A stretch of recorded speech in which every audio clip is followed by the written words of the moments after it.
Heavenly Father, we thank you for this day that we are here with our friends Jackson and Sage and Austin. We have a huge opportunity in front of us, Heavenly Father, to let your glory shine through, let your word shine through. Haley and I are here today to share a beautiful testimony we've been blessed to experience through our lifetime, God. We feel you work in our lives every single day, and we hope that you work through us right now in this moment and just speak through us and help us convey our thoughts properly and really get the idea across that we want to get across, Lord. We're here to glorify you and spread your love most ultimately over everything, God. So we thank you so much for this opportunity. We thank you for the blessings that we have in our life, the ones that we see, the ones that we don't see, the ones that have happened, the ones that you're planning for us in the future, God. We thank you that you sent your one and only Son, Jesus Christ, to die on the cross for our sins, past, future, and present. We know that as long as we accept him into our hearts, God, anyone, any man, no matter how wicked, no matter sin, how big, can be forgiven. You are the one, the only truth, the one way to heaven, God. We know that. We accept you. We love you. Amen. Amen. Amen. Hey, beautiful. boy, well I think I was said. kind of drifting from the mic a little bit with my eyes closed, but It's Hey, okay. I think the Holy Spirit done use you. thank That- you, bro. that was Thank you. really That was good. well said. Thank you. Like, look, that's how we want to start things off. Like, that's first thing Literally. y'all got to know about us. First thing, that's how we start things off. Welcome. Now, Yep. Holy Spirit walks in the room first. No, that's Amen. perfect. That's the best way to do it, to be honest. Thank you. Yeah. Well, welcome back to another episode of the You Aint Lyin podcast. I think we're on episode 6. 6 now. Sage, the host, and my Congratulations, co-host. by the way, you guys. Thank Congrats on you. Co-host, brother, best friend, everything, Jackson with me. And we got our special guest, Jackson. My brother, man, Tomas. that. Hi, everybody. His Formerly wife. known as Tommy Magnum. Formerly, now it's Tomas, my God-given name. Period. Sorry, I just thought I should specify Clarify. that. You hear that? Sorry. And then we got his wife, Miss Haley. Hello. And then, I mean, do y'all kind of want to explain how we Yeah, how all do kind of y'all got know each introduced? other? Because y'all knew each other before I even knew of y'all. Yeah, 100%. Well, first of all, I know you said this the other day, but I'm going to reshare the story because I know the exact time I met Jackson was in 7th grade. Him and Oh, wow. Khalil, who was on your last podcast, y'all were at the rec and y'all were dumping on me and my boy Elmo. Dumping on us. I was like, bro, who are these dudes? Like at the rec, just and Preston was there too. They were just giving us buckets, and I was like, who are these dudes? And like, so You hoop for real? no. Well, that's why they were giving me buckets. That's why they were giving me buckets. It was just summer break, and I was just trying to having be. fun. Yeah, I was just Okay. having fun. They were taking it so serious. You know how we do They it. were taking it though. so serious. They were calling fouls and stuff. I was like, bro, it's the rec center. No. Well, you know they hoop for real. I know. Yeah. I know. Especially I at know. that time. At that time, we were hooping. Yeah. Well, that's when we were all trying to get on the varsity team and stuff next year. Everybody thought they were going to be on varsity, and As a freshman. Yeah. yeah. Everybody was like trying to leave a Okay. sports legacy. But that's the first time I met you for sure. I was like, But- off rip, I didn't like the guys because I was like, oh, these dudes right here are cocky. They're hoopers. I didn't really know you well until we got to high school. That's crazy you bring that up because I really don't remember that story at all. My Yeah. first instinct, like meeting you for real, was at Epic. Oh yeah. I knew you in middle That's where I school met you throughout as Epic well. too. Yeah. Okay. That's where I met the both of y'all. Epic is where like all the middle schools came together. All the kids who didn't know each other, they all came together. And it's important. and Instagram too. Like we all knew each other from but Instagram. Yeah, but like that's where Yeah. really everybody kind of went to link up was. We at- should probably just specify too that Epic was like church service for kids, the kids, youth. the young Okay. guns, like kind of a church. They're like they're It was trying like to be a a church weekly service. thing? Yeah, it was Yeah. a weekly thing, and it was a church service. Now I think most of the people there were really just there because it was like the place Social everybody hangout. went. You know, like Okay. after school, every week, everybody went. But it was a church service, and there was like worship Yes, there and was Bible study, worship but y'all there. were just like hanging there out at was the Bible same time. study, but everybody was still too cool to like not put their phones down. You know, everybody was Stuff cool. like that. Okay. Yeah. I would agree. And then y'all became People were like closer in getting high school. Yeah. Yeah. Oh, that's the other thing. So our schools were rivals too, and so y'all always played sports against us. Not to dump on that school, but the athletics very low budgeted. We were far behind the other schools, and they took advantage, and you know, they did what they had to do. But yeah, I did not like them till we got to high school. But then that's when, like, very first day of school, like very first day when like we all would walk in and all the freshmen were like so embarrassed and like naked and afraid. Didn't know where to go. Yeah, everybody's No, all for like real. walking in, like you and all like my boys from Clark and like Ridge and all them already knew y'all guys. So y'all all sitting in like the main table. Everybody's like, Tomas, come over here. So like from that day, I was like cool with all you guys. Like all the groups merged and like me and you were cool from like day one. Day one. You played football? No, ma'am. So I you were wrestled. just there hanging out with Yeah. the I mean, if we're athletes. gonna Yeah. be for real, if we're gonna tell the story how it's supposed to go, when I Yeah. wanted to do some crazy stuff, that's the person I hit Thank up. you. Thank you. Okay. Yeah. I would say at that time I was like selling drugs and I was just But like 14. yeah. Well, no, like shortly after Yeah. that, maybe another year or so. But I was doing drugs and I knew where to get them and like just So you like were my the go-to parents party didn't guy. care. Yeah. Like so, like people were at my house all the time throwing parties. It was like Now that I you just had say that, access I to think I that. remember you saying like, "I'm going to Tomas's house." Yeah. like early on that was Probably how. picked you up and dropped you off there sometimes. You Multiple, didn't even know. because he lived literally not too far. Yeah, like right Okay. across, Yeah, right it across wasn't that far from main it. road right there. So you're- so you know where it's at? You know where it's Yeah. at? And you know where your If we were neighborhood's to at? drive by, you'd Oh be wait, like, no, he I lives live over here. I live in y'all's neighborhood. Actually. Exactly, by I Camelot. forgot. Yeah. I live on y'all, and I by went to Camelot. that was the crazy one. Like, nah, I think y'all's parents may have like transferred you or like. Cutoff. That because was the that was cutoff. also the cutoff for the elementary school because we didn't go to that elementary school back there, and I was like, "That's obviously way yeah, closer." that's the one I went to. Yeah. That's the Cholo school, straight up. Oh, wow. They put me at that school.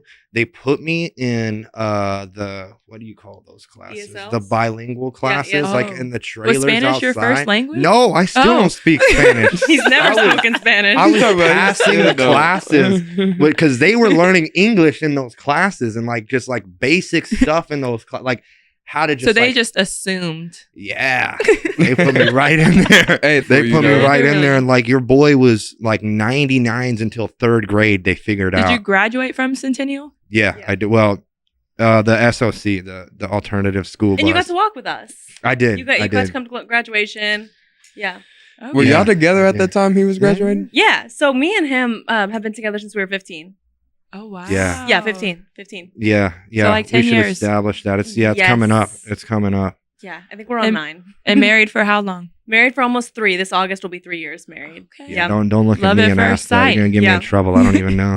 We were best friends for like a whole year before we actually got together. Before that, we hated each other because we went to the same middle school too. So Right. we've known each other for so long. And in middle school, he used to bully me so bad. That means like, he had a crush. terribly.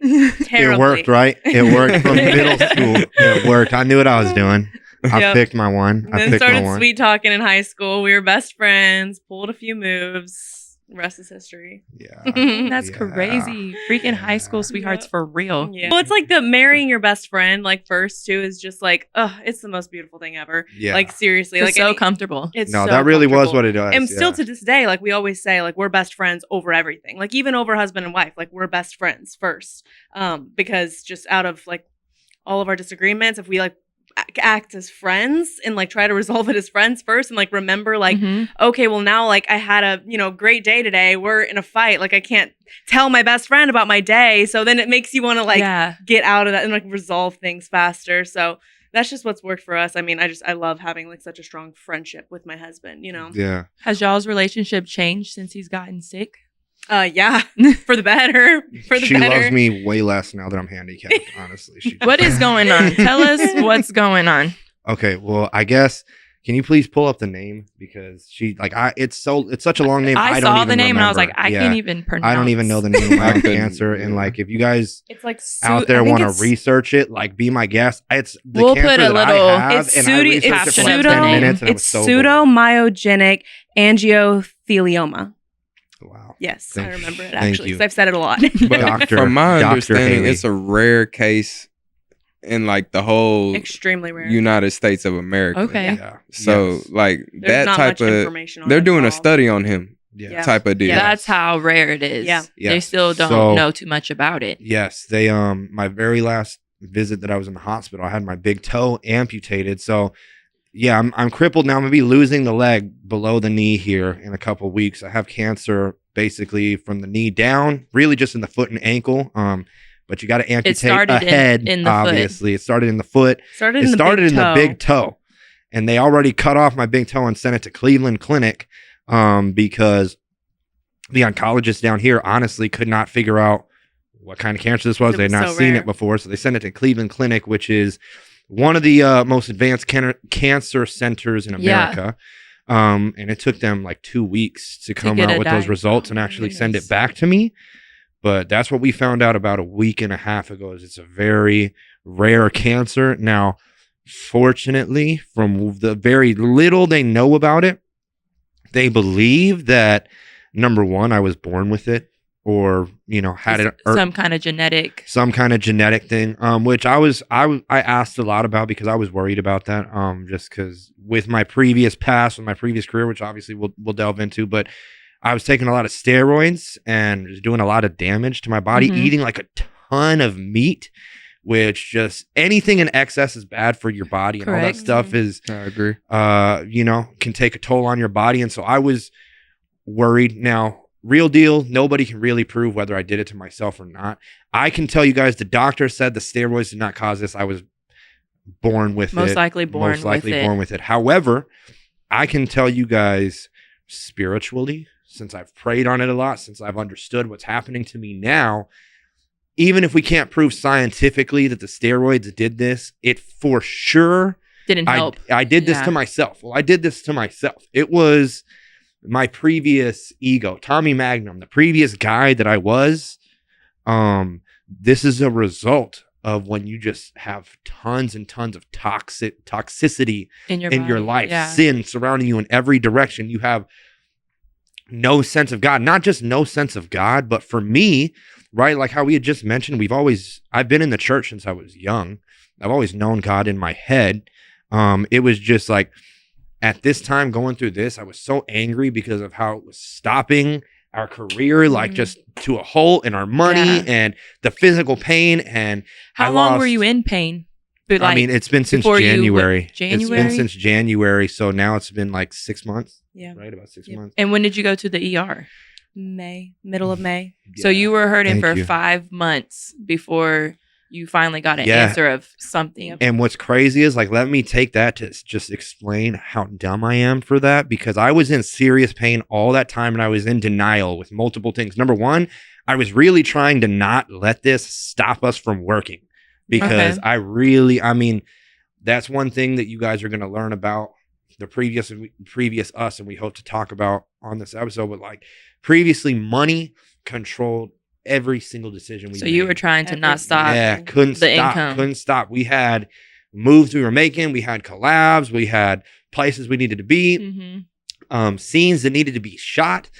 And for us to stop working was going to cost a lot of money. And I've shot some scenes even with it going on. It was tough, but like but like against the odds. Like, there was plenty of early warning sign to like, stop, get this checked out. I refused. I was in denial. Not only was I in denial, but through that time, I was so angry at how hard the process was becoming for me dealing with this. And difficult, your life, like better. Every day. Was just getting more and more difficult. Was the defining moment? You're like, okay, I'm going to the ER. Yeah. It was me, because I looked at your legs, like really, really looked at them. And I saw, first of all, just like the calf difference, like one of your calves, like the atrophy, and it was just insane.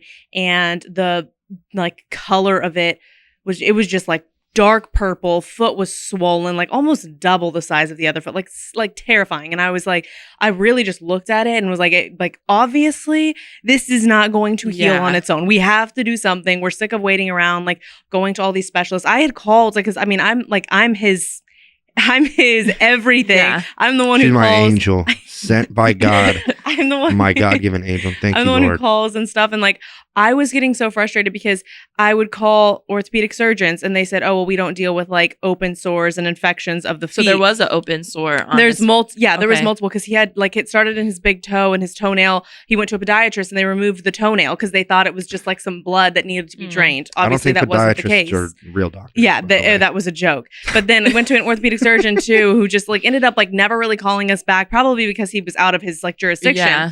And then we tried calling infectious disease specialist because I was like, okay, well then maybe it's an infectious disease, it's open wounds. They said, oh well, we don't deal with infections of the foot. So I was like, then where do I go? Like at that point, I was like, Right. we were just in a rut. I was like, I don't know who to call, I don't know where to go, I don't know what to do. Like we just have to go to the emergency room, and that was like the right decision. That was such a blessing going in there. The hospital we chose, he was in there for 15 days. So and they Okay. took amazing care of him, and like right when he got there, started doing every single test to like figure out what it was, and then that's when he got like the big toe amputated, obviously. And then they just had to send out to other specialists because like that hospital could only do so much. And then once he got his results, now we're with a good doctor who's going to do the amputation here in a Yeah, couple I weeks. had Was your son seen- in the hospital with y'all? Oh yeah.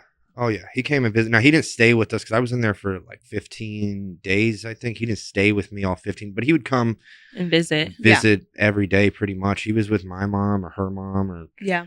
a We have a babysitter bunch or of somebody. family Yeah, we here have a who lot of supports family us. here who support us and we're helping. So, I didn't keep him cooped up in the hospital with me. Honestly, it made me kind of sad to keep him cooped up in there Yeah. because he's so wild and fun and he wants to play Yeah. and like so. Too much He would energy. visit me every day, but I had it like limited to like 45 minutes. Plus, I had like IVs running out of both arms, and I had like a PIC line, which is like an IV that runs straight to your heart, which is Mhm. just like a really OD IV line. And I had all those, and like my son will like run by and kick one out or something. So like, yeah, It's kind of hazardous. yes. yeah, For he's sure. 4. He's 4. Just for all the viewers out I'm about there. to be 5. So can I ask a deeper question? Yeah, course. please. Do y'all feel like that was a spiritual thing or a physical thing? Both 100%. His leg, his foot. Yeah. Oh yeah. Let me go back to Spiritual for that sure. because that's 100% it, right? Like the doctors have told me they can't decide, but they believe I was born with it, right? They can't prove that anything I did physically caused this. So I appreciate them for saying that. But based on what I've learned now, based on reading, so I'll share this. I read Proverbs chapter. Now I just have started reading the Bible in the last like 7 or 8 weeks. So I'm learning. I'm trying to memorize, but I want to say it's Proverbs chapter 6. It was talking about 7 things that God hates, which sounds strong. I didn't even know God hated things. And He hates seven, a lot of seven is things. the number of completion as well. Yeah, but 7 things that God hates. And the very first thing on that list was haughty eyes, like HAUGHTY, eyes, meaning like to see yourself above other people or better than other people, or to see yourself like somewhat equal to God, Mhm. which that was the number one thing on the list of things that God hates. And that was like the number one thing in my personality that was like the strongest. Like I can tell you guys, being somebody who previously was owning their own business with a partner and we were money hungry and moving up quick and buying cars and getting houses, like for us, haughty eyes was a very real thing. You want to tell them what your business was? Yeah, so we did OnlyFans. We previously worked in the adult film industry. We did OnlyFans. Chrissy Cummins, I'm sure everybody has heard of that names if you know what OnlyFans is, and Tommy Magnum. Magnum Entertainment was our company, and that's the company that we would shoot for. But yeah, like that was it. Like doing that, making that money, and I'll go more into details about that in itself because that's a whole nother like realm of darkness, realm of Yeah, sin we have as lots of well, questions which about we'll that. get into that. But I think number one thing was my ego, haughty eyes, right? Like I saw myself better because I had more money. I saw myself better than other people. I was having sex with more girls. I saw myself better than other men for that. My muscles, I realized that Tommy Magnum was defined by like external. That's what I was about to To say. say Built worldly. on like an ego. I was gonna Worldly. say Yeah. worldly. Worldly. things. Nothing about Yeah. character Yeah. or anything like Yeah, that. my just ego was built on outside my things muscles and money that can be taken and my away. girls Yeah. and my Instagram and just my overall reputation, my ego. Like I prided myself on All being things like that can the- be taken like that. Literally. Yeah. Yeah. Obtainable. Yeah, Yep. exactly. And I can tell you guys at that time, I also felt very invincible. And like, even with other people, like I used to say this to her, but I literally would refer to other people, like even strangers, as cockroaches. Cockroaches. Like That it is just, so rude. people in general, I felt like they were so So and like I'm beneath saying it with you. a smile on my face. It's not a joke.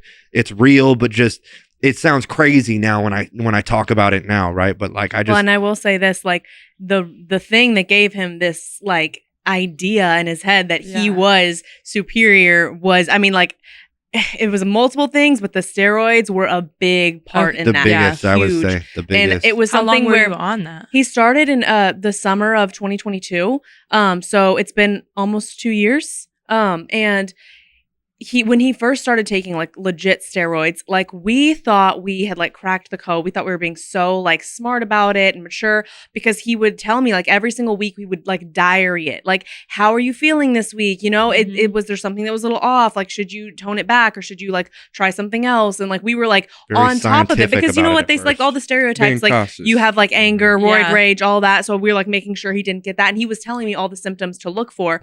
And, you know, at first it was like just night sweats. I was like, okay, well, if you can deal with night sweats, like you're cool. Like, let's keep doing them, because he was seeing such fast results and all that. So we thought he was doing great. It was this ego thing that he had was a slow progression. It's not like he just did one steroid injection and then he had like the biggest ego ever. It was a slow progression, so slow that like we didn't even like see it coming, you Yeah, know? we didn't notice. It just We didn't became notice. him, and like I like blinked one day and was like, Who who is is my this? husband? Yeah. Like, I don't really recognize you anymore. And then it was something where I just kind of had to accept. And like we can get into this too, but like I felt like for a while, like they made him smart too. And like I felt like he would almost like gaslight me and manipulate me into like thinking like that was okay. Like the Yeah. way he was acting was just fine. That was him. That's how he's been all along, you know? And yeah, like I'm not gonna lie, they work for Yeah. like a lot of things. Like they for sure make you smarter and make you like you wake up in the morning and like all you want to do is like a grind. Like that's Okay. all you want to do. Like all Okay. day, like at everything.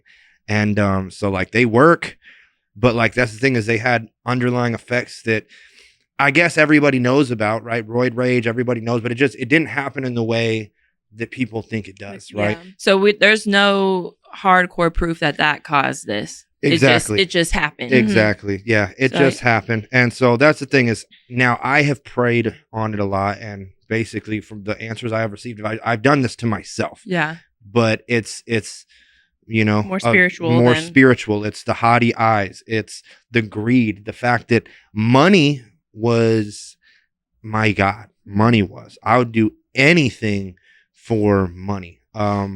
Including like for us that was going and having sex on the internet, which Whose idea was that?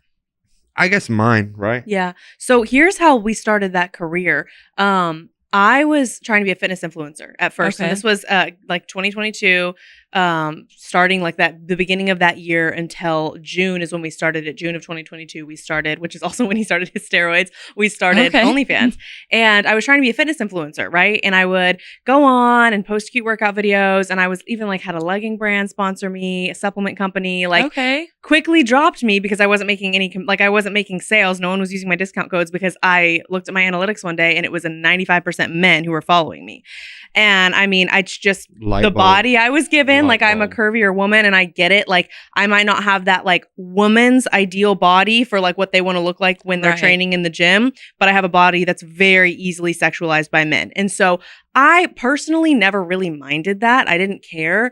I was like, you know, I was at a point where I was in my third year of school too, and I was going to be a teacher, but we realized like we just had bigger like ambitions, like as far as money goes. And so we didn't want to live off a teacher's salary. Yeah. And then he was doing like insurance at the time and whatever. So like we were like, what can we do? Like, how can I monetize my social media? We I wanted to built be up. like Wolf of Wall Street. Like that was like our like we would watch Yeah. that movie every day. That was like our goal in Yeah. life was to be like Jordan Belfort, like Yeah. fast cars, big houses, parties, just like Yeah. that was our goal. That's who we wanted to be. And I for had built sure. up about like 75,000 followers already at this point. And so I was like, I have a lot of followers. Like I need to do something with them. You know, like I Mhm. want to try to monetize. And so then he suggested OnlyFans. And like I had already been getting comments like, do you have an OF? Do you have an OF? And I was like, no, I don't. And he suggested it. And at the time, like for me with my faith, like I've been a Christian since I was, born. Like I was raised into a Christian household. I was actually raised Catholic, but I've been Christian. We had been going to church. Like I had actually just gotten baptized a few months prior. Okay. And we had been going to church, and so I was like, for so long, for about a month, like after he suggested it, I was like, I can't. Like it's like morally, it's wrong. You know, like I do not care about what other people think of me at all. Like that was never my issue. Like, oh, what if like an old friend from high school sees this or whatever? I did not mind like the people that could come across it. It was like morally, that was my only dilemma, was like, how is God? Like, what's God how gonna did it think about switch? this? I guess I just kind of talked myself into thinking I could do both. And like the whole time we did OnlyFans, I always believed in God, and I always went to church, and I always just really tried to like trick myself into thinking I could do both. I could do this for a career and also have a relationship with God. And it's funny because I went to a church service like a month or two ago, and like this was before I even stopped, and this was like a huge conviction for me, because the way that the pastor like described this, like I had never heard, like this is exactly what I'd been feeling, but I just never heard someone like verbalize it. But he was like, look, like yes, Jesus like forgives you for your sins, and like yes, you can have a relationship with him while like you still like make mistakes and stuff. But if you are constantly living in sin and you try to have a relationship with him, it will feel so awkward. And I was like, yeah, like awkward is the word to describe it. Like anytime I would pray or try to open my Bible, like I would just like immediately, the first thing I would read, conviction, conviction, conviction. And I was like, I can't even have like some like loving, like graceful relationship, because like I'm just getting so convicted and I'm not doing anything about it. Hating the other. Exactly. So then, yeah, like it would make me like just not want to go to church because I wouldn't want to feel guilty after, or not want to read my Bible because like I just know the guilt I'm going to feel.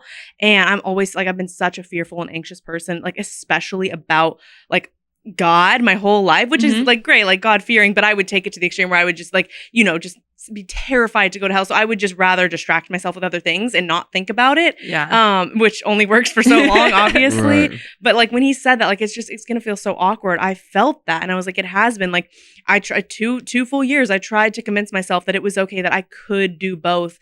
And it just like, that wasn't the case. So was that like the turning point for you? mean, Not really, because like this is like kind of goes into like the start of our testimonies and stuff. But for me, I had always had the mindset like I would have quit at any time. I really didn't care that much. I like liked the money, obviously, but I really would have quit at any time. It was like I needed him to lead me. I guess I'm just not strong enough to do it on my own. Like I really needed him, because I knew that if I would have said like, just say like 6 months ago, I feel like if I would have just been like, I can't do this anymore, I want to quit, I'm not 100% confident where he would have been at if he would have stayed with me at that point. Like I really, like at that time, like that's the thing, is right before the leg thing happened and it slowed down our careers. I mean, you and I were like having conversations right there at the end. We had shot a scene and like we had kind of had a disagreement about how it went. And like her and I were having conversations of almost like, hey, like, I don't know, I'd overstepped because this really wasn't what I wanted. And this really, like obviously now this definitely isn't where I wanted to go. But I'd even mentioned to her like, yeah, like it might be time that we split off careers. You might do that this. That was before the foot? That was before all of that. Which we didn't end up doing it. We decided against it. That was before the foot even happened. And like, yeah, I can tell you, thank God now. I'm like, I'm because he was like, well, I'll just go into professional porn then and like do it without you if you want to stop. And I was like, oh, you were deep. Yeah. Well, I mean, we also had a conversation at his crib too, and keep in mind, a beautiful house, $1 million crib. Yeah. But I mean, you probably will lose. Yeah. And we had a conversation with him, and he was just saying like, I feel like God is blessing me while I'm doing this. I mean, look at the cars. Straight confusion and deception. Look at the cars I'm driving. Look at the crib I'm in. Like, look at the money I'm pulling in. Look at and how did that make you feel, bro? I mean, at the time, I know where he's at in his life, so I'm not here to judge. I'm here to guide, and I can only press that light upon you. You know what I'm saying? I can just try to shed a little bit of light. So at the end of the day, I'm not here to tell him like, no, you're dead wrong, because what help does that do? Right. And I can say like people like that, people like you, like that, like truly has worked and inspired us, because we've had so many people approach it from the opposite, trying to condemn us for literally it. That only like pushes us further away. Like when I had to like tell someone that today. Yes. Today, because they were like, you shouldn't have got that tattoo. It says, do not mark your body. I said, read the whole verse. It says, don't mark your body for the dead. Yeah. I said, you need to read it in context in the Old Testament and what they were doing. I said, you over here trying to make me feel bad. I said, you're acting like a Pharisee. Yes. Yeah. There you go. And a that's Pharisee. like the people. Pharisee is the word. That's people, the word. So you're not being kind or loving at all. And that's what Jesus is. And that's going to drive people away. That's like, and that's when I, like, this was like a month or two before we had quit. I was already starting to, like, I think just feel that conviction and like starting to make the change. And I actually came on my Instagram, like, while I was still doing OnlyFans, while I was still being provocative, like, and I came on my story one day and I was like, I just feel the need, like, I want to let all of you know, like, even though this is my career, like, I love Jesus Christ. I am a follower of him. Like, I want to start talking about him on my page. I don't care if that loses me followers. Like, I want to like make that known. And I was like, and maybe if it's just like me, you know, who this is what I do for a living, but I'm coming on and like proclaiming his name, like maybe that will like it just bring in a new group of people who don't feel judged and feel like even though like, you know, they're not perfect or whatever, like then they can still come to God, which obviously like now, like I still want to do that message now that I've turned away, and just like have it like never try to condemn, especially the other girls in the industry. Like I would never want to come across as like trying to condemn them and turn them away from it too. All we want to do is inspire and plant seeds and spread a positive light, you know, spread like God's you don't word. have to do that. Yeah, exactly. I want to build on what you just said, Haley.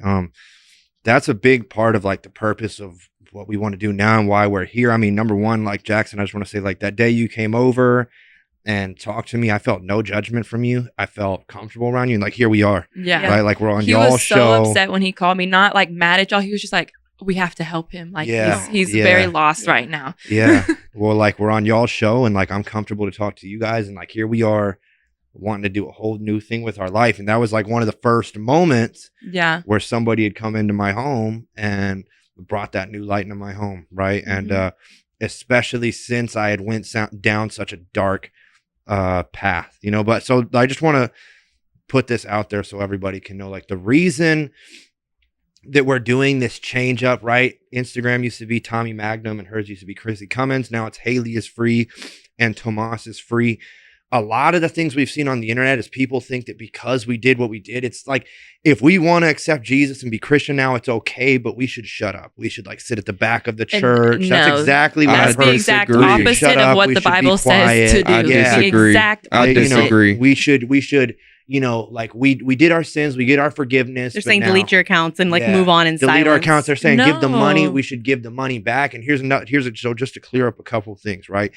We got rich fast and we spent our money exactly at that how same rich pace. Idiots do. So y'all when didn't they like rich. Invest or into our business that we were that we planned on doing it turkey. For like yeah, into our business. Like for us, investing was like the collabs, going on the trips, the yachts, the cars, the house. Investing that we in like just a new got. episode. Yes, we just got a massive unnecessary house for the specific purpose that we were going to film porn in it. Yeah. But now we don't do porn. And we just had this massive unnecessary house payment to host Bible studies. To host Bible studies was exactly what we're going to do. Gymnastics class. Yeah, and gymnastics. But that's the thing is, so people told us, you know, you need to delete your accounts and delete this. But that's the thing is, we know because we've read the Bible. We know who God's disciples are, who Jesus' disciples are, what he uses people's hardships and testimonies Literally, for. Paul was killing That's Christians. What I want. Yeah, and that is the biggest thing. He uses the worst stories, the worst people to make believers, to make believers, because it takes the worst stories to really change somebody's life. Because a lot of people don't think like, okay, well, they were only drunk, they can be forgiven, or they've only done this, they can be forgiven. It's like, no, you're forgiven for anything. And spreading God's love is like, you know, the perfect innocent like pastor's daughter who's never like, it came across as like never sinned a day in her life. Obviously she has, but like, you know, that like perfect, like never been through hardships, never like gone down a hard road. Like hearing like that person try to spread the word might not resonate with people. Like hearing people who have actually been through like the ringer and then go and like see like what God has like delivered them from and then spreading the word. So when y'all's like OnlyFans friends approach y'all, do they still ask y'all to like make content or like y'all? Oh no. We've made some like amazing connections in the industry, and actually look at our bracelets. We have matching bracelets on right now. One of our good friends who is in the industry sent these to us. We wear these when we read and pray or like Yeah. Anything but we've that made has to do some with really God. like just amazing connections in the industry who like and we have a friend right now who's actually like actively trying to get out of the industry too and seeking our help in it. So the people in the industry, I would say a lot of them are real in ways that the internet would not expect. Their persona on the internet for sure is not them. That goes for everybody. Yeah, that goes for everybody. That's for sure. Whoever you see them as on the internet, they're for sure not that person in real life. But we have met some really cool people in the industry who we still consider to be close friends of ours. Yeah. And we don't judge or condemn them at all for their decisions they continue to do. But as for us, they know where we stand and they respect it. Yeah. 100%. Yeah. We're going to be doing something totally different. And we have decided that basically that's why we don't want to shut up, because we want to use our platforms. The way I see it, we used to work for the devil. Yeah, right? You did. Right. The work we used to do. Porn. Now that's another thing I want to say is like a lot of the hate we get is like, well, you guys were so dirty and how dare you come back and try to spread this word when you guys did that. And I got to be honest, like that's obviously, I know that adultery is a sin and lust is a sin. I get that. I do very much understand that. But with that being said, people, it's funny because everyone's like, you turned away from your life of lust. But for us, lust was not the problem. Like it was like that. The filming and stuff was work. It was the money that had a hold on us. It was never about the lust. It was 100% for the both of us. But you monetized on other people's lust. Yes. That was my next point. So we were leading so many other men into sin. Y'all gained the money off of the lust of other people. Exactly. Do y'all regret that at all? Yeah. So that's what I wanted to say is like, for sure we do. Like we worked for the devil and we have probably, I mean, because even her and I, we went through and found like tons of our leaks and stuff. And we actually have paid companies to manage our leaks and whatnot. I appreciate that.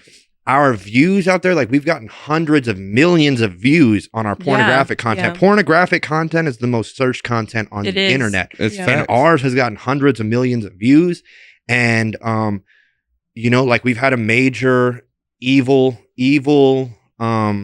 impact in this world, I guess you could say. So my question is, how has it impacted your family? That was my question. Like your parents overall, and your like kids. your parents, all that. Yeah, that's a good question. So, well, let me say this and I'll answer that. Because you were raised Catholic. Yeah. So they were probably shocked to hear that you were doing that. Well, I think, so my dad passed a couple of years ago before we started. And because I get a lot of that, like, oh, your dad must be super proud of you, like type of comments, or I did whenever we were doing it. And I can honestly say, like, I don't know if he was still here, if maybe I would have done it, because that's really hard as a daughter to like tell your dad that that's what you're doing for a living. So I don't know, that could have changed things. I feel like we probably would not have. I feel like maybe not. I don't know. Like your dad would have choked me out. Probably. Sure. But my mom, she's still Catholic-ish. Doesn't really practice it anymore, but she's still like very Christian lady.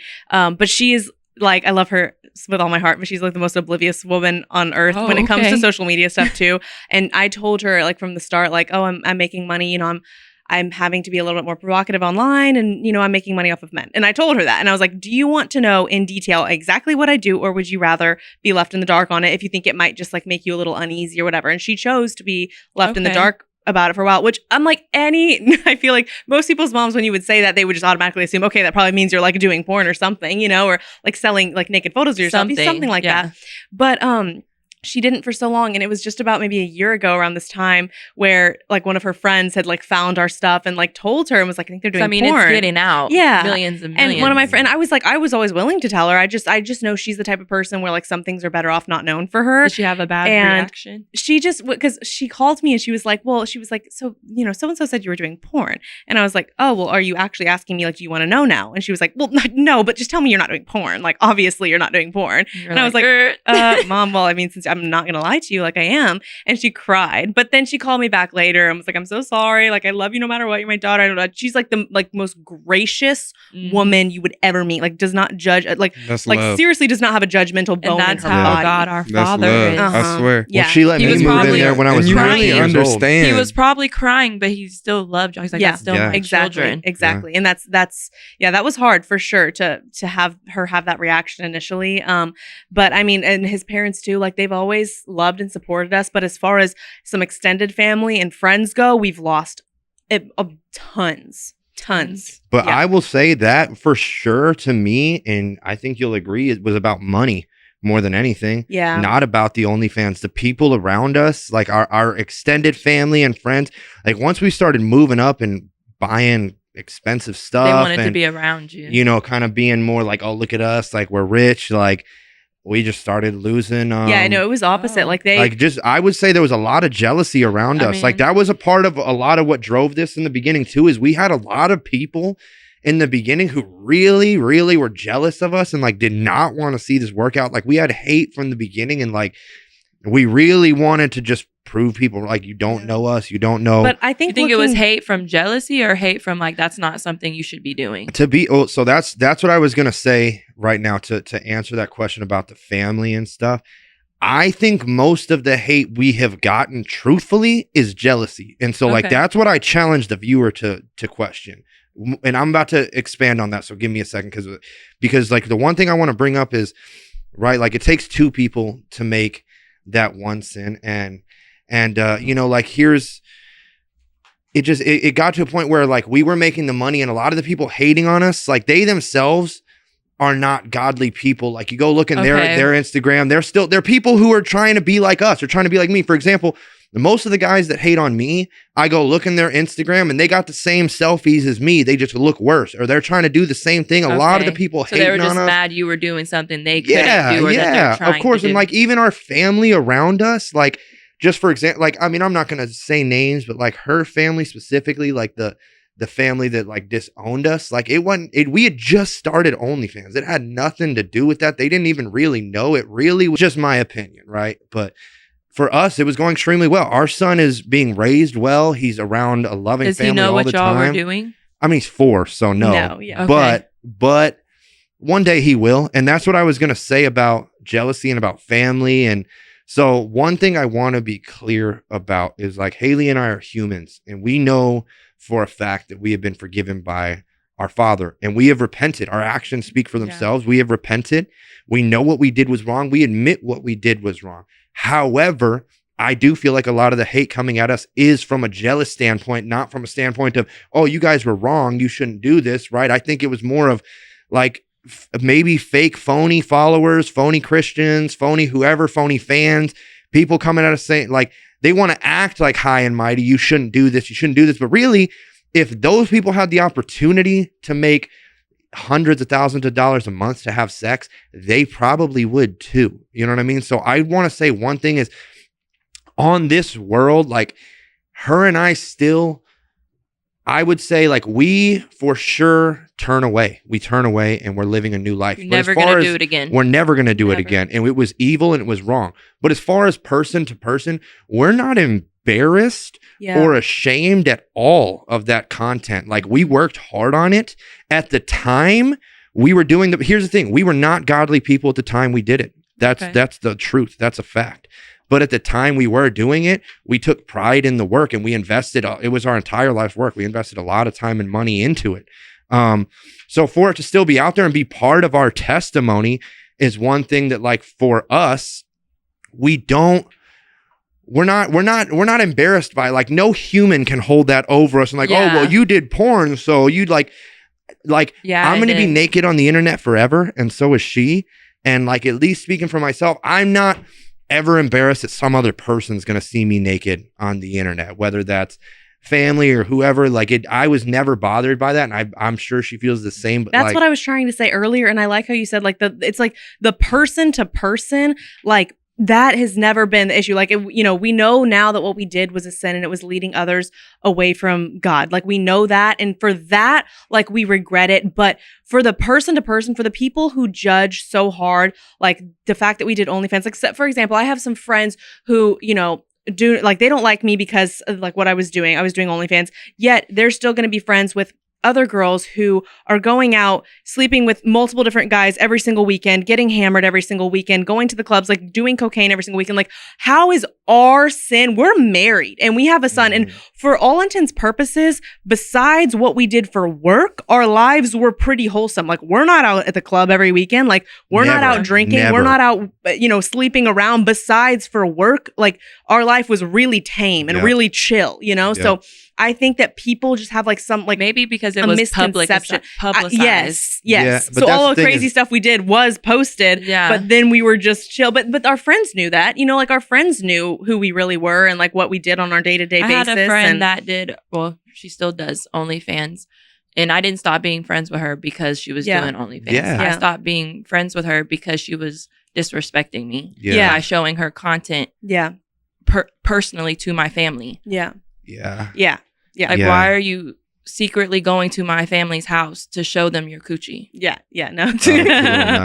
Yeah. Like, you don't respect me. And that's the thing is, like, I feel like with some of the friendships, with some of them, like, I've tried to go back and reevaluate. And, like, was I being selfish? Was I, like, spreading my, like, vanity and greed and, like, coming across as just, like, not a good person, But I do look back and I feel like we really tried our best to still be generous. And I was just going to say, like, a lot and, of our friends, like, along the journey have been, even through this time, like, we have always been, even when OnlyFans was like in the works and starting to take off, we were always like entrepreneurial people. Like we were always like, if you hung out with us, we're talking about money at some point during the conversation. We're talking about like, okay, well, what's your plan? What are you doing? Like, that's who we were. Like, that's who we talk. And a lot of our friends, like we're both 24. So, a lot of and like, we were 21, 22 talking numbers like that at the time. A lot of our friends were like, in college or fresh out of college, having no idea what they want to do. They're still working like their first job. And here we are all talking like, talking investments and talking hundreds of thousands. But we always came at it from like let me help you out too. Like we wanted to help everyone around us out. And like I remember you like for your friends who like just had no idea what you made spreadsheets for your friends, literal spreadsheets, and like for my like friends. You budgeted for them. You were like, that okay, they would if you ask make me this to much do. money, They would ask me. To do that. Yeah, you were like, if you made this much money, here's how you should do it, and like here's how you could make more, and you would give advice like to your friends that didn't have a place to live. Like, okay, you sleep in your car for 2 weeks, you work your ass off for 2 weeks, you can then have enough down payment. Like you always like wanted to help. Like you always had that in you. My advice was never to just sleep. So in a do you car, have a plan now that y'all aren't doing that? Currently, do you have a plan for income? Part. That's the best part. That's the funniest part. Is like as entrepreneurial as we are. As entrepreneurial as we are, we don't at all. And that was specifically why everything was out of the blue.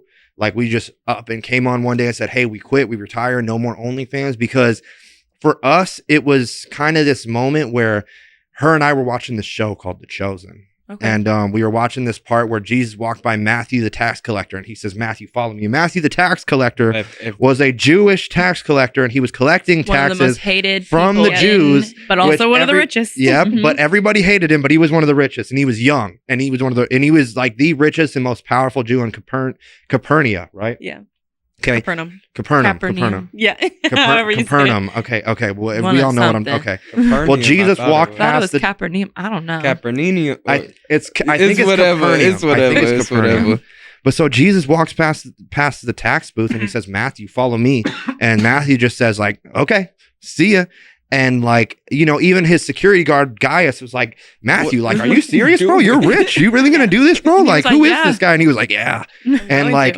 When we saw that, I looked at her, and this is already when we're in the hospital kind of at this point, and we were already we had already found Jesus, but OnlyFans still existed. Yeah, and we're praying, God, like, we got all these bills. Can we just like do OnlyFans a little longer, pay some of the bills, or does it need to stop right here? We found peace knowing we were like, well, we know we're gonna stop. Yep. But like, okay, maybe just in 6 months to a year. But like we're gonna stop. So like that makes me feel better internally. Yeah. And it was like, God, like, will you give us a little more time? Will you give us a little more time to pay the bills off? Just pay this one car off. Is that cool? And like, yeah, the answer is a no. Obviously, like he was calling us to follow him now. And I looked at her when we saw that episode and I was like, hey, could you imagine if we lived in that time and saw Jesus Christ in real life? And he asked you to follow him, would you do it? What would you say? And we were both like, of course we would, of course.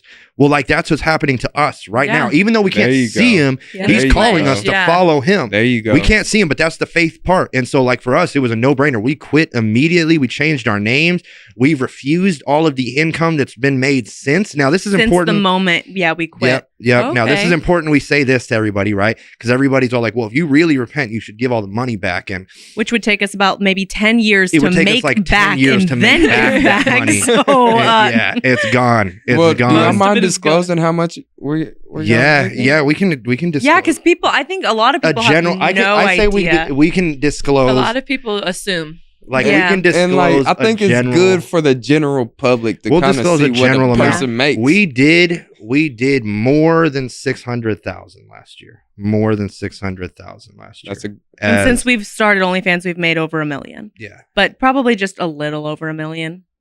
Yeah, and we've done it for what, like 2 years? Almost 2 full years. Not even 2 full years. Yeah, not even. There's not much remaining. Yeah, but there's not much remaining at all. Yeah, no. I mean, we owed like 116,000 in taxes for the last year, so a lot of that we're still waiting to pay in taxes. Oh yeah, too. Technically, we actually have no money because of some of the debt we have. Technically, our net worth is like negative something, negative like 150,000.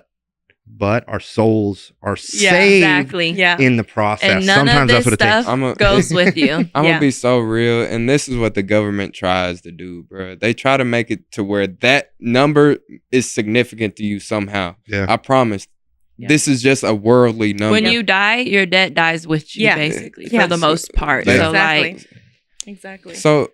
Dang. So that's where we're at right now, especially with the money, because that's my number. Like on my social media, my number one comments are, "Oh, you quit now that you're set. Now that you've made all the money you need, you quit." Like it's so easy to give your life to God now. Bag, they're out. Like, is that what happened? And it's like, no, that's not. Like now we have a bunch of stuff, a bunch of bills like that we can't pay off. Yeah, we can't pay off these bills. We're gonna have to like possibly break our lease in our house right now. We're gonna have to get rid of one of our cars. We're gonna have to stop like all of our spending habits that we had. We had to cancel like every single membership, every single like subscription we ever had. You know, like, and we're now penny pinching, which we've never had to do before.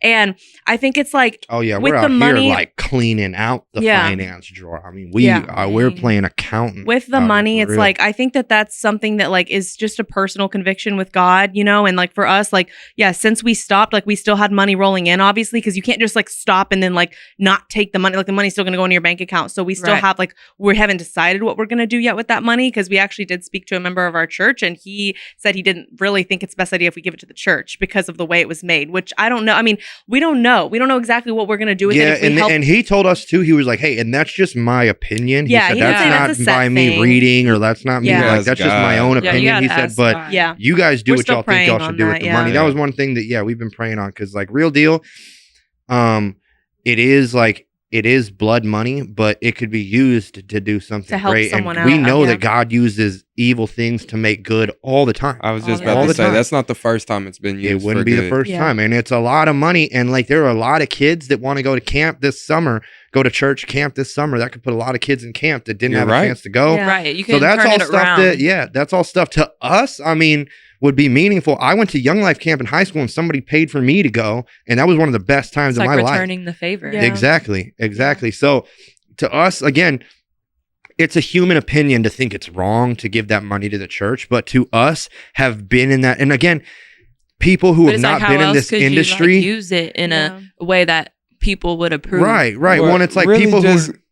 How else could you use it to glorify God? Let's just keep it real. Yep. Because I feel like everyone's always going to have something to say. But at the end of the day, we're here to glorify God. So how could you use this money to twist it around and please glorify God and please Him? Exactly. And like, to the outside person looking into somebody who's been in this industry, like, it really seems heinous, like money made off of porn. But again, for us being in the industry, I can tell you, like, it was a lot more of just a job than it was like this dirty, like. It sounds like a job, but that's your soul being tainted by the thousands of women you slept. I don't know if you slept with anyone else, but you have a lot of soul connections you have to pray on and remove. Clarify that. Well, it's funny because like that's another thing is like people just like they want to immediately look at a post I make and make assumptions, because I'll get so many like, oh, now that you've shared her with so many men, this and that, like whatever, like. It was, I've never slept with another man ever. And like everyone thinks that like that was the case. And for him, he's never slept with another woman without me being there. It was always us together and then like another girl or two or three, whatever. And it was like something we did together, which I think's like helped our relationship throughout the whole thing. And you know, at the beginning, like we both thought we were into it. Like it was something we wanted to do. Like, I guess maybe it was a little bit lustful at the beginning and like. In the beginning, for sure, it was lustful. In the beginning, for sure. But then like it really just became like a job, and like the actual sex was always like our least favorite part. And like the hanging out and just like making new connections was what we ended up enjoying, traveling, seeing the world. It didn't bother you that he was sleeping with other people? Even if you're in the room? I feel like that's worse. Well, I mean, no, it wasn't watching. We were involved. Like, it was like, there were always threesomes and stuff. And like, and I would say too, like sleeping with them, I would rather just say I was having sex with them because like sleeping with them seems more so intimate. It's an intimate thing that you're doing. That was my next question. That's a very intimate, the most intimate thing God created. What did it do for y'all at the house? Like how, were y'all even intimate at the house? Honestly, it was the best thing for our like sex, our personal sex. It like spiced things up. Our sex life at home was like through the roof doing this because we were like, we've been together for 8-9 years. I would say like for a majority of the time we did OnlyFans for like probably 70 to 80% of it. Like it was working for us until it wasn't. And like, I mean to say that in like a full, like God just corrected us one day, straight up, like God corrected us. And that's what this is. But I just want to clarify that as far as like, we're not doing this for people or for somebody else or because people have hated on us enough and now we feel like we got to do this or any. It's not about any of that. It's not about we're embarrassed. Like we straight up just felt God convict us one day and he said you need to make a change and we're falling in line and now we choose to do that. So you've seen the YouTube videos hating on y'all. Oh yeah. Saying that this is fake. Yes. And all the rude comments. Y'all have anything to say that y'all are going to start a mega church and you're going to be the pastor. Know what a mega church is. You have anything to say? And the people that are saying like, oh, like this is the most common thing too. Like they found a bigger grift than OnlyFans. Like Christianity is a bigger. What is grift? I don't know. I think like just a way to make money or something. So like they think it's using your popularity from one thing and using it for something else. To transition to somewhere else. Well, and they're saying that then I could somewhat agree with. Maybe I don't fully understand the meaning of that. So like to the viewers, I don't really. I'm just going off of what you just said. Is it like a way to like scam people out of money? But yeah, we're not trying to make money. We're just trying to spread a whole different. Like I said previously, we worked for the devil and we spread evil and we spread a negative impact in this world. Now we want to use our platforms and the previous followers who we sent a bunch of evil stuff to, and now we want to just dump Jesus onto them. Yeah. And we don't have any money to make out of this. The only thing we're making out of it is we're trying to redeem, which you don't have to do this to be saved by God, but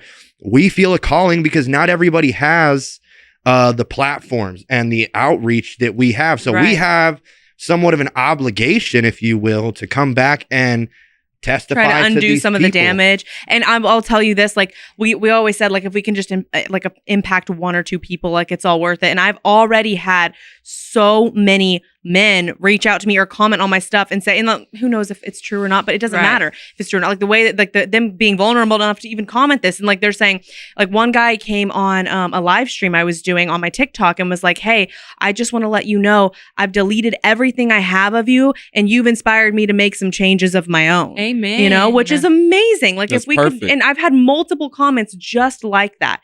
And for me, we're very different in this way, but I'm the type of person where honestly, for me, those few positive comments outweigh all the negative ones. They do. I don't care about the negativity. I like those positive comments just fill me up. Heaven rejoices so when one person turns away and gives their life. The whole heaven sings. So if one person can turn away, you make Jesus really, really happy. Like they're dancing up there. Yeah, and I want to say too, like it is even further than that. Like this heaven, the angels in heaven celebrate more for the one sheep that was lost and comes back than the 99 who never turned away. Yeah. The 99 flock that stayed with the shepherd the whole time, never had any sort of hardship or anything like that. Because it's easy to stay when it's easy. Green. Glad nothing was hard for you. Glad you stayed in line. But for other people, then the 1%, the one sheep that's been lost and comes back, heaven celebrates for that. Because Satan loses. Yeah. Because he thought he won. Yep. And he didn't. Thank you. Satan loses, and that's exactly why we are here now. He thought he had for all the people who say we're faking, for all the people who say that, like, we're here now to spread the love of God and to work against Satan. Yeah. Right? It makes me sad that people do say that too, because they think that like, and I came on and made a post about this too on my TikTok, because like, again, it's like, it's not like I owe anyone an explanation. I just want like it to be very clear, because people are like, oh, this is some big elaborate scheme to make more money off OnlyFans. And I'm like, okay, if that, like, I would never be able to live with myself if I use like that. Like, anyone who does that is absolutely disgusting. Like, that's like the ultimate like blaspheme towards the Lord, you know? Yeah. And like, it breaks my heart. Do it. Pastors do it every week. Day. Yeah. And that's the next thing I want to say too is like, to us, like, that's another thing. Casting that judgment, that hate on another person, like, to hate somebody, and I'm not talking just Instagram hate, right? I'm not talking just leave a little hate comment. I'm talking about hate, like real hate. But the Bible says to hate somebody is to murder them, right? To lust after a woman is to have sex with her and commit adultery, right? The Bible says that you've already lain with her in your head, right? That's what it says. So it's like, look, again, we take responsibility for our sins, and we apologize to the Lord, and we apologize to other people who we have maybe brought to sin themselves. Right. But the call to action here is for the viewers to no longer blame us. At some point, you have to also blame yourself. Take accountability. Look at you yourself have also committed sins that you will not receive peace for by blaming me. Yeah. Right? By blaming me for your sins, you're not going to receive peace. Yeah. It's easier to hate me than it is to just convict yourself and face the truth. I was saying that, like, y'all have caused people to look at y'all and create less, but now y'all are changing the narrative, and it's on them. Yeah. To take accountability and not look at y'all that way. Yeah, exactly. And I will say, if no one had ever lusted in the first place and put the idea, like, and if I hadn't gotten all the followers of men and everyone, I'll start an OnlyFans, I mean, you know, that idea would have never been in my head, you know? Obviously, like, I'm responsible for starting one. Right. You know, but like, that's what my page was based off. Can I ask you too, though, just because I know people have said this, did I force you to start OnlyFans or do it or anything? Because you said earlier, like, it was my idea and stuff. Video. Yeah. No, yeah. Can you clarify? Have I ever forced you to do any of this or anything you didn't want to do or anything? Like, can you just elaborate on that, please? Yeah. No, it was. I mean, you were the one that initially said, like, maybe, you know, this could be a way for us to make money. Yeah, like, I was on my first cycle at that time too. They're supposed to think in regards of how can we provide for the family. Maybe it wasn't the right route. Yeah. I mean, when did y'all have y'all's kid? How old? 19. We were 19. So we were, and that's the other thing, right? Is like young. When we were 19, he's thinking I have to provide. Yeah, we need to figure this. He didn't go to college. I didn't go to college. She was a stay-at-home mom for years, while all my other 19-year-old friends were going out partying and getting drunk and being in college. I did not go to college. I had my girlfriend who was in my fiance pregnant, and I was working 70 hours a week at Home Depot or a moving company or an air conditioning company. I was like a straight labor guy, like blue collar labor. That was my only jobs. And like sales, I ended up working at a car dealership too. And sales was a background for me too. I did some door-to-door sales, but like mainly all labor intensive jobs were my jobs. I worked really hard to and I will say this, when we started doing OnlyFans, he was in air conditioning and he was working 6 days a week, 12 hours a day. And our son was like noticeably changing his behavior. Not like, he basically didn't have a dad at that time because he would leave when he was asleep in the morning and come home when he was already asleep at night. When he quit and we started doing OnlyFans, my day off, no church. I would sleep in till you like would just 3 sleep p.m. all day on your day off. Yeah. And like, when we quit and started doing OnlyFans, we thought like, okay, this, you know, maybe this is a sign from God, because like, he got to, like, the time that we got with our son the past couple of years was amazing. Like, it really was. And like, again, it wasn't the right thing to do, but like, we've always craved having that like financial freedom without having such a demanding job that demands all your time. The addicting part is having money and time. And time. Yeah. Just like we were freedom. Yeah. Yes. Like freedom, like to just wake up whenever, every day, do whatever. How do you want to make money today? Yeah. Like that's the most addictive part. And like, again, the human in us, like, that's why we want to use this story, because the human in us being sinners, like, I'm a changed man now. I miss it still. Like, I miss it. We had big money. Perks. Yeah, I miss the perks, the comfortability the devil, of it, like I said last episode, the devil doesn't have regulations. Like, you're good. You can make this money if you want to make this money. Exactly. Yeah, and like, at that time, we were comfortable and we were sure it was going to work. And being in the light of God now, I can tell you one thing is for sure. We were wrong for what we did, and we know for sure that we have a new purpose now. But walking with God is not always like a just clear-cut thing, always like, this is exactly where you need to be, exactly what you need to be doing. We're at a moment right now where we're kind of in the storm. We're kind of picking ourselves back up and figuring out like, okay, well, where do we fall off, God? Where do we need to pick back up from here? What's your next plan? Like, And we're just trusting you. But even in the storm, we have more peace now than we've had in years. Like truly. And this is where I want to get into like the actual testimony moment of change between us, because this is where like the foot and the leg ties into everything. Because like, you know, from what we've been saying kind of the past like 10 minutes or so, like there was a lot of perks doing it, you know, like the time, like I said, like for our relationship, our sex life, like everything seemed to be going great. But I think a lot of it was us kind of lying to ourselves. Like a lot of it was just like talking ourselves into it. And we didn't see until one day it kind of hit us like a ton of bricks, like the ego that it had built, the vanity that it had built, the greed that it had built. Like we did not see it until it kind of just like slapped us in the face. And this was the wake up call. And I'll kind of let you get into this a little bit. But like when this started happening, and like when the pain started getting to you and everything else started fleeting, like the muscles, like the job, the girls, when everything else started fleeting, our relationship fell apart, like fully. And this was back in like March, April, fell apart. Like, I mean, we've never talked about divorce in our entire marriage until this moment where we were like, we cannot, like, what is happening? We can't go on like this. So that's another thing I want to bring is like, there's this prayer by David where he thanks God and he says, God, you comfort me. You are my shepherd. You comfort me with your rod and your staff. That's so I would say my leg at this point, my foot at this point is God comforting me with a staff. Right. That's what's happening. Like literally. And so for those of people who don't know what that means, right? A shepherd, rod, right? With the rod, with the rod. I'm sorry. But for those of you who don't know what I'm talking about, right? A shepherd is supposed to keep sheep alive and babysit sheep. And if one sheep keeps going off into the herd, the one sheep right out of the 99 that we were just talking about, if it keeps getting separated and endangering itself by the tall weeds where the wolves are at, eventually the shepherd's going to stop using his staff because he can't keep up with this one sheep. He's going to break its ankle and then carry it on his shoulders, and just the sheep can't run away at that point because it's got a broken ankle. But that's like literally the shepherd loves you enough to carry you on his own shoulders when your ankle is broken. You know, because that's how he has to correct you and keep you alive. And that's literally what's happened to me. Like literally this rare cancer that's like inexplainable to anybody, and they've never seen it before, and all these doctors and the amount of time it took, and just the fact that because it took so long, it took so many vain things away from me. For example, my muscles and my weight. Like since this has happened in January, I've lost 60 pounds of dense, solid muscle. Like just like I was so jacked. It still hurts. I'm not gonna lie. It still hurts because I was jacked. Reminds. Is it Jacob to where he wrestles with Jesus and then walks with a limp? That's another one. He's like, you'll forever walk with this limp to remind you that you wrestled with God. And that's okay. And so thank you for mentioning that, because she will attest. Okay, don't.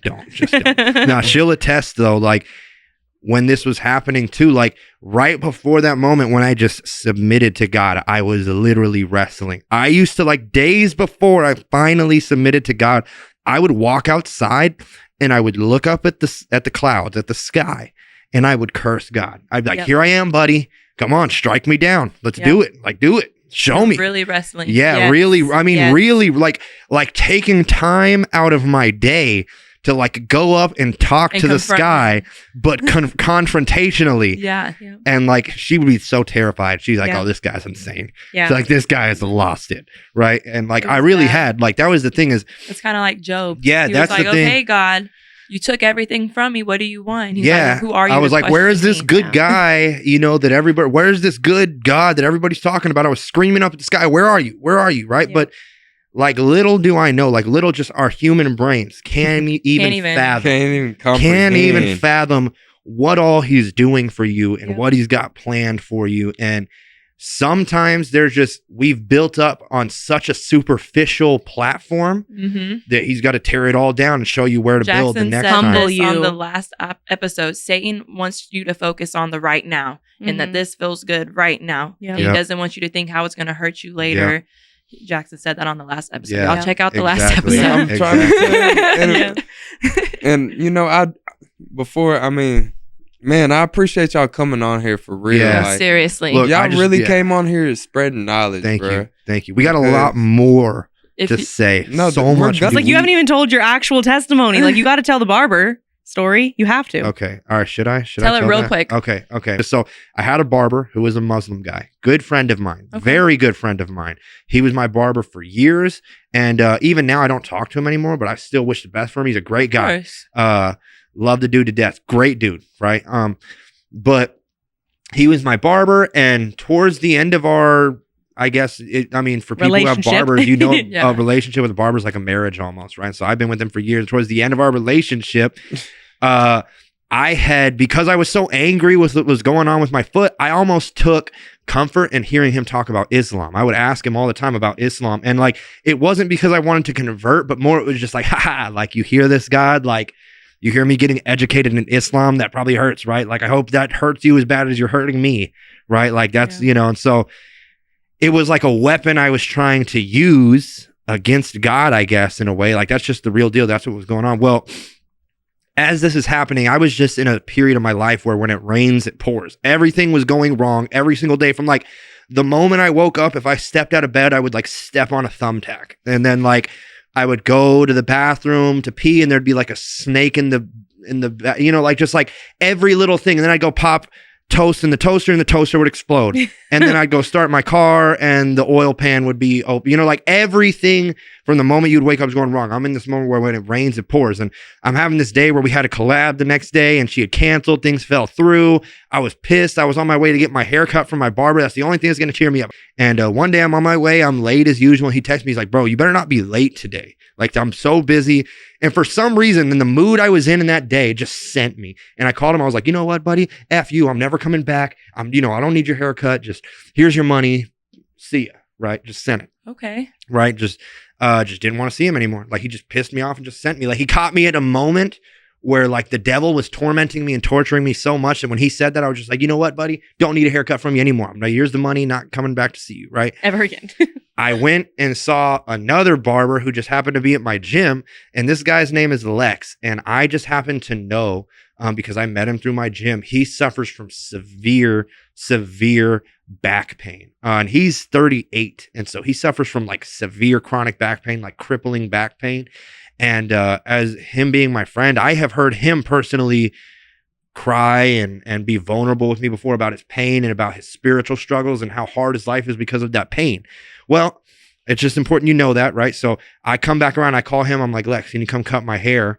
I need a haircut before, I got a scene coming up tomorrow. I've got people canceling. I just need this haircut. That's like the only thing going right for me right now. He says, sure. He came to cut my hair. And when that guy showed up, right? So when that guy showed up to my house, obviously something was wrong with me. I was very distraught, frustrated, just pissed. I was in tons of pain and like so much. And me and him had not spoken in a week. That's like to note. We were at the worst point in our relationship because he had just said the most heinous, cruel things to me like a week before. Like, I've never heard him speak to me like that. Like, it was so bad. And then part obviously of it was like from the steroids.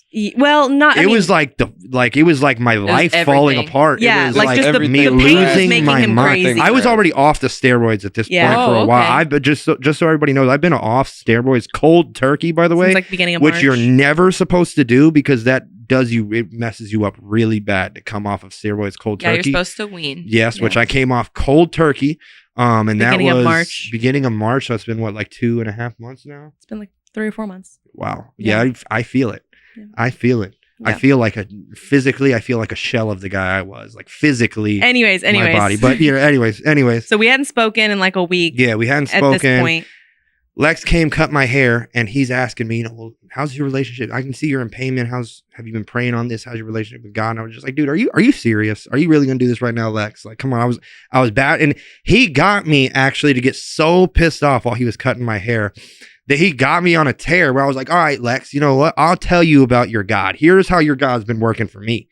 Right. And then I just went on to just tear. And then, he's supposed to be a good God, but he did this and that and this hardship and that hardship. Just went on to give him my whole list of, complaints and whatnot, things I don't understand. And he listened and just, well, man, that's tough. I'm sorry, man. I don't have all the answers for you, but that's tough. I'm sorry. And, he just got me to a point where like, sometimes after you fight, like, you feel okay after, like, even you let it all out. Let it all out. I wasn't mad, right? Well, on the way out the door, he's like, bro, will you let me pray for you one last time? Just please let me pray for you one last time. And my son was like just coming in the room too.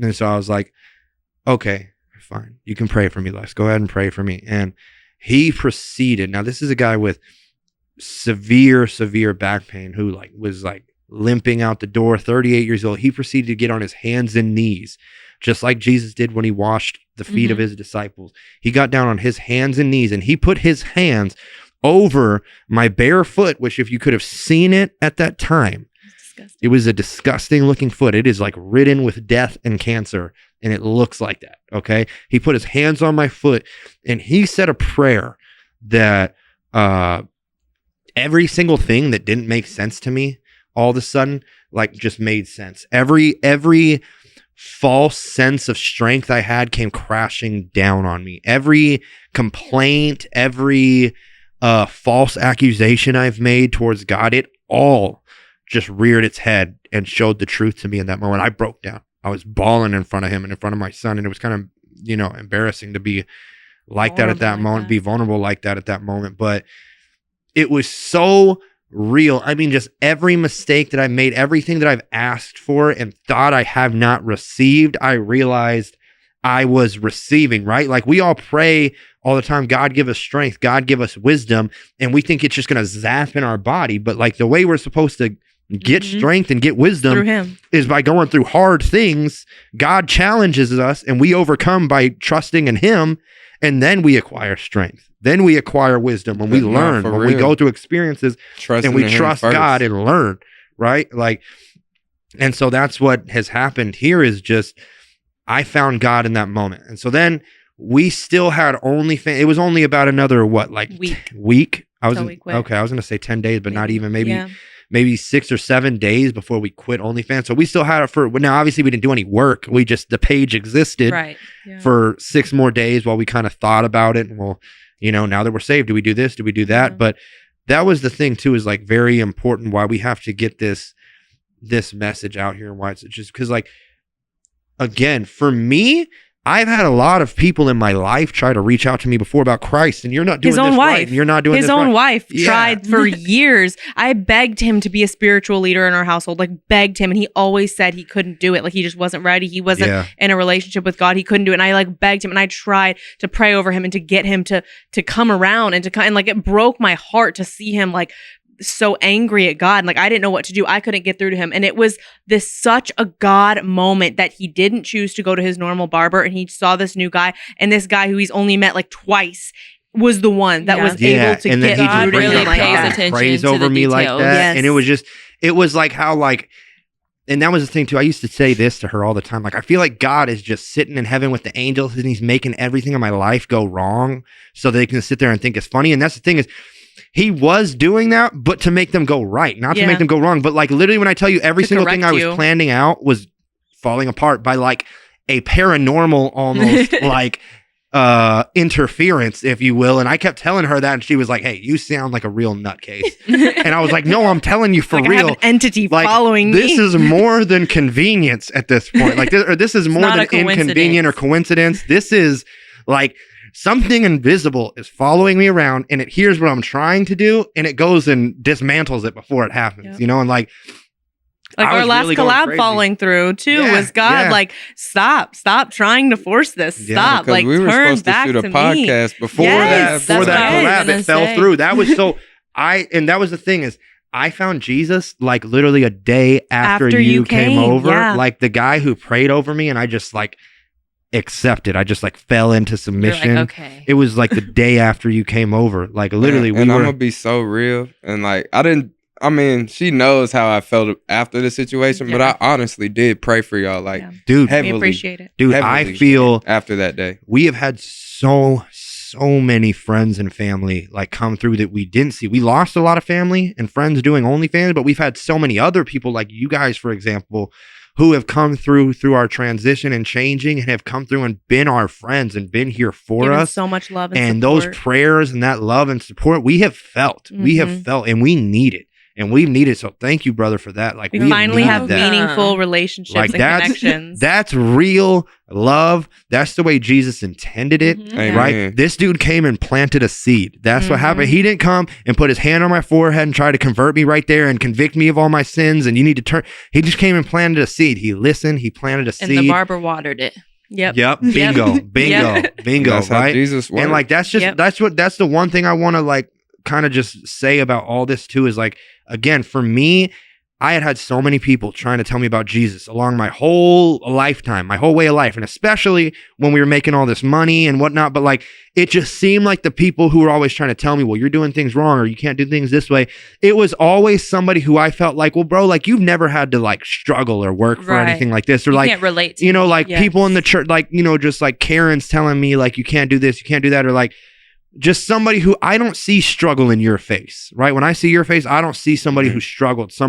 I see somebody who's lived a kosher life, and now they're telling me, well, you can't, turn away and this and that, and just like not everything is how it seems. Though. That's true. Judging that's people true. by what that's they true. appear to you. That's true. A lot that's of people exactly go true. through things behind closed doors that they're on their knees praying that's about. That's true. That's true, and I understand that. But that was like a thing for me. That's my point here is like, we're somebody who we have not had it all together. We've struggled. We've failed. We've had shortcomings, and God loves and accepts us, and he's proud of us. And that's what we want other people to know about themselves. Yeah. That was my next question. If you could go back. Yeah, that was going to be my closing question. Because I really have two closing questions. Okay. But if you could really go back before everything, or like to the person that's about to start this journey. Yeah. Like, what would you sit there and tell them like before they started? Well, I think for us, if we could go back and choose to not, like we wouldn't, like, because this is just a part of our testimony. Like this made us who we are. And like this gave us like, I mean, who's to say that, something else wouldn't have happened and we would have never had this big conviction and came to the Lord and found him in this way and like been so appreciative for knowing how miserable we were when we had everything to having everything start to be taken away from us and being so like at peace and like just like finally like finding purpose. Like we know what that feels like now. So I wouldn't take it away and feel it and still feel nothing when you have because everything. If we hadn't had it, we might still be chasing everything. Like all the things that we think would fulfill us, and we might not ever, like feel satisfied and have never had like this moment to like genuinely appreciate God's grace. Yeah. Now for someone who wants to start out, I mean, that's a different story because, like now that we've quit, I would never like encourage someone to go do this and to go, do a job that's going to cause so many others to lead away from God and stuff. But, and just again, like just like the girls we've met in the industry a lot, like we are a special case because we did it as a married couple, but a lot of the single girls in the industry, it's very, very hard for them and their mental health. And like they've even said like finding a husband or a man who's going to respect me after this, like that's going to be really rough. And they've already found in the dating world that that's really rough. So, I mean, and those are just like earthly, like worldly consequences, not even about like how, what Jesus says about it and stuff. So, I mean, I would never go encourage someone to do it. Do I know what I would say to someone who's like, hey, I want to start this up? Like, do I know the exact words? Like, oh yeah, I would be like, well, the how Holy about, Spirit would have to guide you. Yeah, I would be like, well, how about before if anybody asked me about how to start an OnlyFans, the very first thing I would ask them about is money and what's their perception on money. And then I would offer to change the perception on money. Yeah. Because to me, if somebody mentioned we would just tell our testimony, honestly, that would be the very first thing I would think. I'd be like, hey, like, and that's kind of what I was trying to get at earlier. The point I was trying to make is like, for me, I felt like a lot of people were judging us and like, how dare you sacrifice your soul for money and blah, blah, blah. But it's easy for people to say that. And yes, that's true. But it's easy for people to say that to me who they themselves had never had money, if that makes sense. Or they've never been in a position to be able to make money like this. Like, here's another example. Like people would ridicule Kobe Bryant all the time for cheating when and here's the thing, he was wrong for cheating. Okay. He was wrong for cheating and we were wrong for the money we made. I'm not saying what we did was right, but when people go and throw Kobe under the bus for cheating and, oh, well, how dare him? He's a terrible husband for cheating and blah, blah, like, let's just slow our roll here a little bit because the normal husbands in the world don't have 50 women throwing themselves at them at the grocery store. Everyone's the normal husband would have to try to cheat on his wife.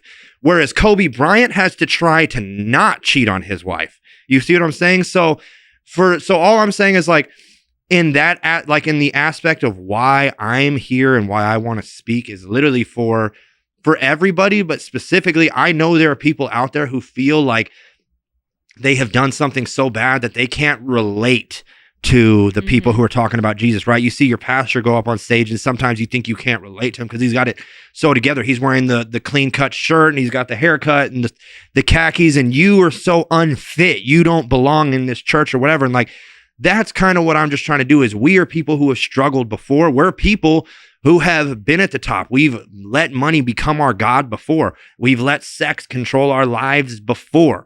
And I can tell you, being somebody who's been on that side of the spectrum, it's not worth it. It's not worth it, right? We were so miserable to people here now, to the people out there who are beginning their journeys now with their career and whatever, with whatever kind of money they intend to make, that's why we're here. We're like, that's one of the things I want to tell you is like, money is not worth it. It doesn't fulfill. Yeah.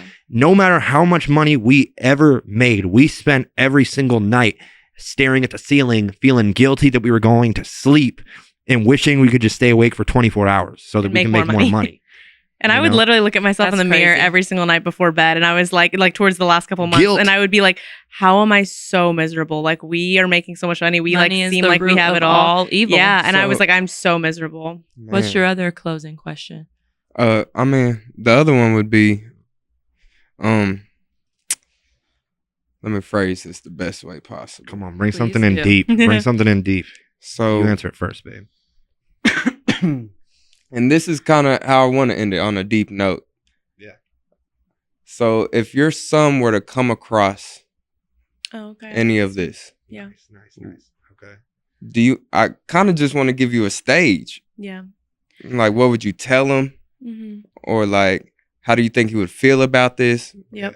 Well, here's the thing I have to say about that. We are very conscious that on this earth, we have to reap what we sow. You know, like we accept all the consequences that will come from the actions that we made on this earth. Like, we know that our stuff, you know, realistically can be online forever. However, I will say our son's about to be 5. Before he even gets to the age of his friends finding it and like it getting out, we will be like so far irrelevant from that industry. So I'm not necessarily too worried about it. However, I understand that it could still happen. Right. If it does happen, we will have already told him that that's what we used to do. We're never going to tell him our names that we went by fake names, you know, like that's a positive that we have. Like, my real name, I've never even shared my last name on the internet, you know, my real last name. Oh yeah, we don't have to cut that out at the beginning. Did it say the last names? Yeah. Okay. Oh, well, yeah. I've never bleep it. You know, I keep like a mad monitor. Well, we've never even shared our last names on the internet. And so like we've taken precautions to where like to make it harder for them to ever find anything. And we're still going to try to go through as much as we can, you know, over the next couple of years and make sure our leaks are under control and we don't have stuff just out there leaked. But obviously people have bought stuff and have stuff stored away and all of that. So if he ever were to find it, like once he gets to the age where he can understand, we're going to share our testimony with him. You know, we're like fully, we're going to be on, and that's how we've always felt, like just being honest and transparent and treating him like, you know, an individual, not like sheltering him from all that. And then him finding one day and like freaking out, like, I can't believe this, you know, like he's already going to know because we're going to tell him and we're raising him to where he's going to be able to handle that, you know? And I think when you're honest with your shortcomings, he'll be more open to being honest with his. That's what we want to create, like that, like open communication. We never want him to be scared to like tell us anything. We want that level of communication. Like, we've messed up. We know you're going to mess up. Yep. We all messed up. That was a relationship I did not have with my parents growing up because both of my parents had like never smoked weed or drank any sort of alcohol till they were 21 and like had never really been to like how both my parents were like that. So like for me growing up, I was always in this light of like, well, we never did that, so you shouldn't either. Like the black sheep. And I had, the black sheep. And so I always had this mindset from the beginning of like, you don't get it. You don't get it because you haven't been me. Yeah. So now me have been a guy who's been through the gutter and made mistakes, big mistakes for the whole world to see. Right now, it's like, now I have an opportunity to show my son a vulnerable side and weaknesses and shortcomings and fails. Wisdom. And we've learned from this. Yeah, we've learned from this. And like, it's just about being vulnerable, telling the truth. We don't have anything to hide. Yeah. You know, and I think you'd gotten up and walked out when we were saying this, but that's one thing that I want to make clear again is just like, as far as our human body, as far as other people go, to other people, we're not embarrassed or ashamed of the porn that we've made. We understand it was wrong, and we're convicted by our Lord, and we understand that we can't do it anymore, and we have completely stopped, and we do disapprove of it, I would say, but we're not embarrassed. Like if people go out and see us naked on the internet, like I'm not embarrassed by that, and I know you're not either. We're not ashamed if, and like it's just the past life. It's the past life, and real deal, right? Like that's another thing is realistically, this is not me trying to take away glory from God or anything, but this is me just pointing something out realistically. And I know my son will feel like this because it's the truth, but don't you think most people would crave the confidence to be seen by the world naked and not be embarrassed? You know what I mean? Like yes to a and degree. No, because I mean, it shouldn't matter. God doesn't want people to see our body, so it doesn't matter if you have that confidence or not. Well, it's not supposed to be seen, period. Almost at the end, I mean, really, if you really want to be, you feel good about yourself, that's great. You're only supposed to show your partner. Yeah, I mean, well, in the beginning, like we were all naked. We're supposed to not be ashamed of being naked. Supposed to know. We weren't supposed to know we were naked. Yeah, and have that awareness that our bodies are used for inappropriate things. Yeah, and that's what I'm saying. I'm not saying that it's right, but what I am saying is I'm calling for everybody to just be realistic for a second and think about how most other people think, especially men, especially a boy. Okay, like we have a son, not a daughter, and so for a boy growing up, I can tell you there are a lot more things to be made fun of. Like, for example, me, I got made fun of and bullied for being poor. The kids are going to find something to bully you for. Yeah, I was no matter what. Yeah, everybody gets bullied. They're going to find something to bully you for. Getting bullied because your parents used to do porn 15 years ago. Like, to me, is just like, now again, I'm putting myself in somebody else's shoes, but like me in high school or middle school, I would have thought it was cool if my parents did porn personally. I would have thought that was cool. Well, I would have never went to go looking at it. When that time comes. That's true. That's true. And I can tell you guys this much. For him. I can tell you guys this much. One thing that I have somewhat eaten my words on a bit is since we've turned around and stopped doing porn, the hate we're getting, it annoys me when people have misconceptions and they go running their mouth about things they don't know about or they think they know about. I feel like I got to clap back, and that can be like stressful or annoying sometimes. And like, so I understand that now, like, yeah, that was something I guess I thought my son was going to be able to naturally handle, and me, myself, it annoys me when I have to deal with it, and he's going to have to deal with it too. So and any future it is children. Any future children. But at the same time, again, we all make mistakes, and a lot of people have made mistakes that they're embarrassed about, and it's in their closet. They don't want to bring it out. Our mistakes are on the whole on the internet for the whole world to see. And we're still sitting here in this room right now talking about it, and we're not embarrassed to talk about it. Like, it happened. We own it. We own it. That's what I mean to say more than anything. It's not like, and we appreciate it happened. We own it. Yeah. We own it. On here. Nobody can make us feel like we're inadequate for having done that. Everybody makes mistakes. Everybody is a sinner, and nobody can make us inadequate. And that's the message I would want to my son too. Nobody can make him inadequate or less because that happened. Other kids are going to hate on him and bully him, but other kids get bullied and hated on for everything. Kids are cruel people. Kids are cruel people honestly, at that age, I want to say this to close it out. Just because y'all were doing it on camera for money, people are doing it off camera for free.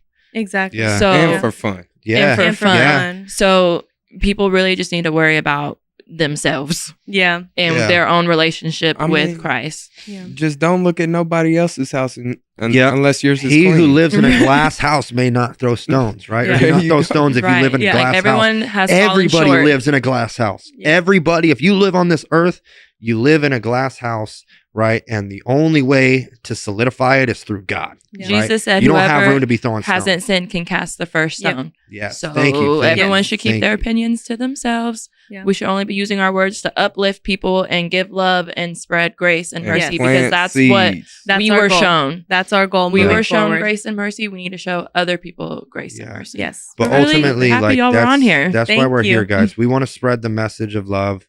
We want to spread the message of Christ, and we do repent from our old ways, and we want to do something new with our pages. So obviously hate's coming. We get it. There's going to be controversy, but we hope that our followers can accept this new version of us that we want to be. Oh well, see you later. Yeah, I mean, at the end of the day, there's one approval that you need. You only need God's. That's it. And we have it. We have it. We have that approval. We have that approval. So now what we're looking for is just to leave a better impact, use our platforms to do something not evil, something nice with it, right? Something good. Yeah, man. Well, I appreciate it.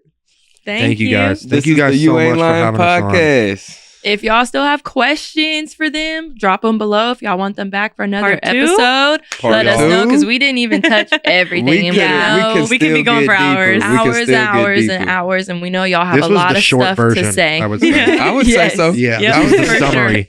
But please like, comment, subscribe, follow them on Instagram for more motivational things. Haley is free. Tomas is free. Thank you. Thank you guys. And we out.